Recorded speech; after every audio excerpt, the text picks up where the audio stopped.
Hey guys, welcome to another episode of APG News. My name is Alex and I'm going to be talking about the gaming news of the week. Let's begin with Star Wars Squadrons.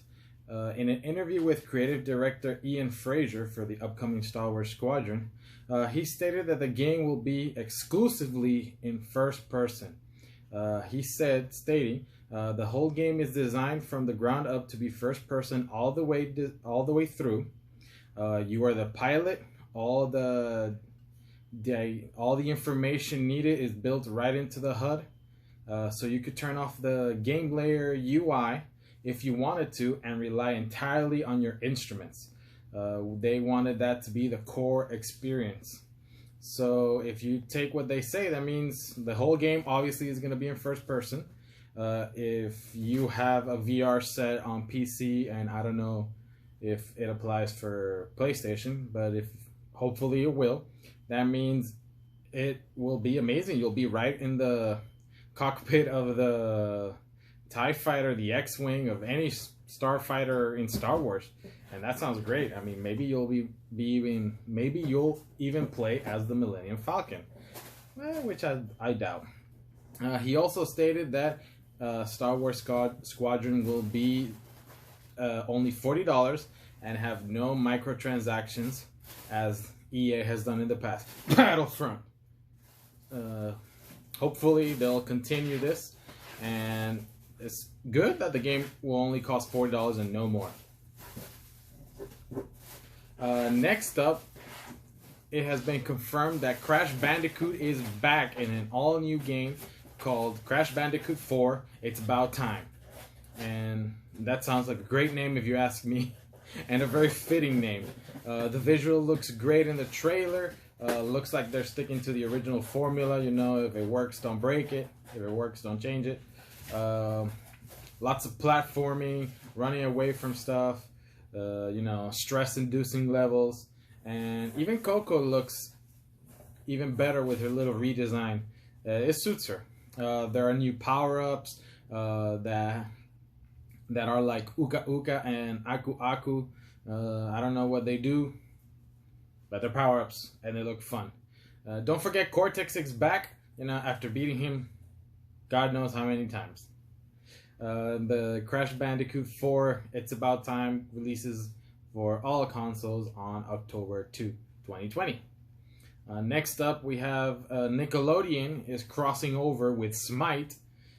For the upcoming Battle Pass, you'll be able to play as Aang, Zuko, and Korra. They'll be playable characters in Smite.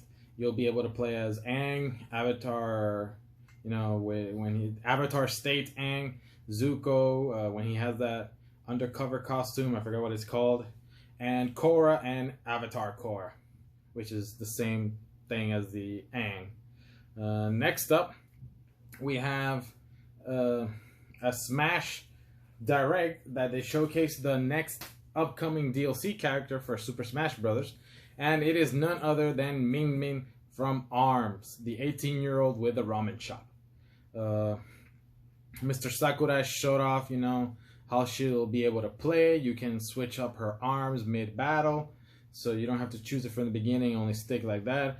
She's more of a floor character, like Little Mac, not really good at jumping either. Her arms stretch, you can move them around like the arrows of Icarus. And it looks great. She looks great. Her final smashes, all the ARMS characters fighting, punching everybody in the face. Sounds fun. It's supposed to come out in June 29th, the first DLC character of the second pack. Now we need to know what other characters they have, and they better have Doom Guy. Come on, make Doom Guy happen, Nintendo. Next up, we have, for Nintendo Switch in Japan, lucky them, like always, Metabots Classic Plus has been announced by Imagineer. Like I said before, it's only for Japan, so hopefully they'll localize it over here. If they don't, then you'll just have to make a Japanese account and download it off the eShop.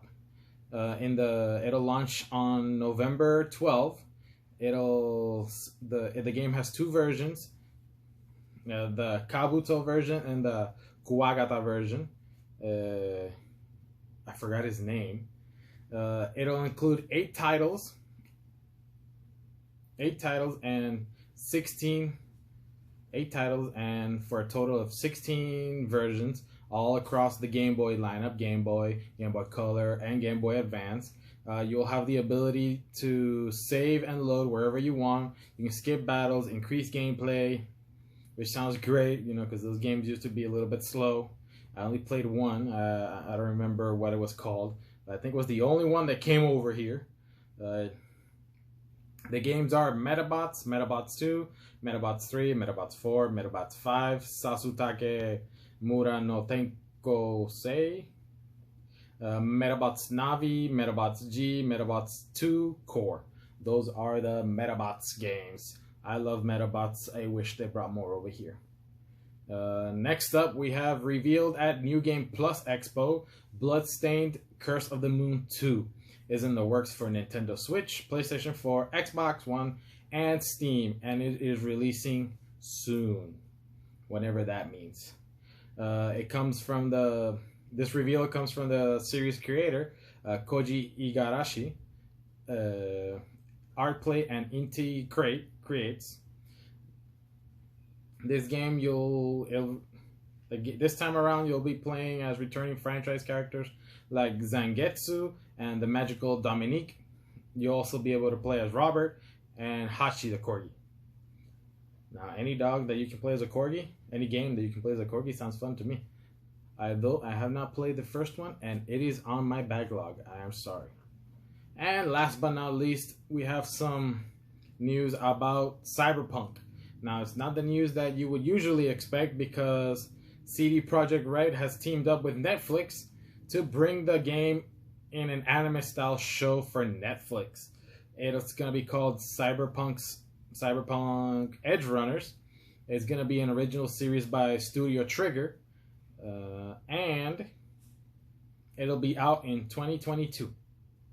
And obviously, it'll take place in the CD Projekt Red universe of Cyberpunk 2077. And that's all the news we have for the week. My name's Alex, and I'll catch you in the next one. Don't forget to like, subscribe, comment, whatever.